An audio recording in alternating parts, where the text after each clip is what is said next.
बिस्मिल्लाहिर्रहमानिर्रहीम, अस्सलाम वालेकुम। वेलकम टू माय चैनल दावत इस्लाम। मैं हूं आपका दोस्त शफकत अली ऑफिशियल। उम्मीद करता हूं कि आप सब लोग ईमान के आला दर्जे पे होंगे। सूरत बकरा की आयत नंबर 253 का तर्जमा।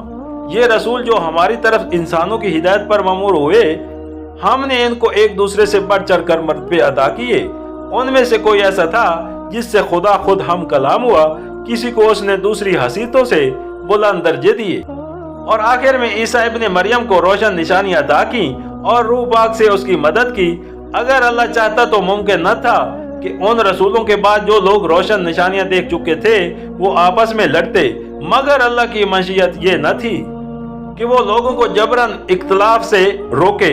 उस वजह से उन्होंने बाहमी इख्तलाफ किया, फिर कोई ईमान लाया और किसी ने कुफर की राह इख्तियार की। हाँ, अल्लाह चाहता तो वो हरगिज न लड़ते, मगर अल्लाह जो चाहता है करता है। सूरत बकरा एशिया नंबर 275। मतलब ये है कि रसूलों के जरिए से इल्म हासिल हो जाने के बाद जो इख्तलाफात लोगों के दरमियान रोनुमा हुए और इख्तलाफात से बढ़कर लड़ाइयां तक जो नौबतें पहुंची, तो उसकी वजह ये न थी कि माज़अल्लाह खुदा बेबस था और उसके पास इन इख्तलाफात और लड़ाइयों को रोकने का जोर न था। नहीं, अगर वो चाहता तो किसी की मजाल न थी कि अंबिया की दावत से सरताबी कर सकता और कुफर व बगावत की राह चल सकता और उसकी जमीन में फसाद बर्पा कर सकता, मगर उसकी मशीयत ये थी ही नहीं कि इंसानों से इरादा और इख्तियार की आजादी छीन ले और उन्हें एक खास रविश पर चलने के लिए मजबूर कर दे। उसने इम्तिहान की घर से उन्हें जमीन पर पैदा किया था, इसलिए उसने उनको इक़्तिदार अमल की राहों पर इंतखाब की आजादी अता की और अंबिया को लोगों पर कुतवाल बनाकर नहीं भेजा कि जबरदस्ती उन्हें ईमान और इताअत की तरफ खींच लाए, बल्कि इसलिए भेजा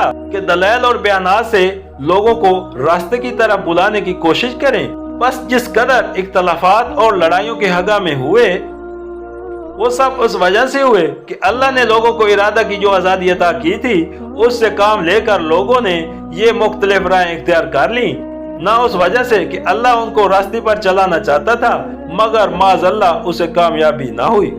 सूरत बकरा की आयत नंबर 254 का तर्जमा। ऐ लोगो जो ईमान लाए हो, जो कुछ माल मता हमने तुमको बख्शा है उसमें से खर्च करो कबल उसके कि वो दिन आए जिसमें ना खरीदो फरोख्त होगी, ना दोस्ती काम आएगी और ना सिफारिश चलेगी, और जालिम असल में वही हैं जो कुफर की रविश इख्तियार करते हैं। सूरत बकरा एशिया नंबर 276। मुराद रहा खुदा में खर्च करना है। इरशाद ये हो रहा है कि जिन लोगों ने ईमान की राह इख्तियार की है उन्हें उस मकसद के लिए जिस पर वो ईमान लाए हैं माली कुर्बानियां बर्दाश्त करनी चाहिए।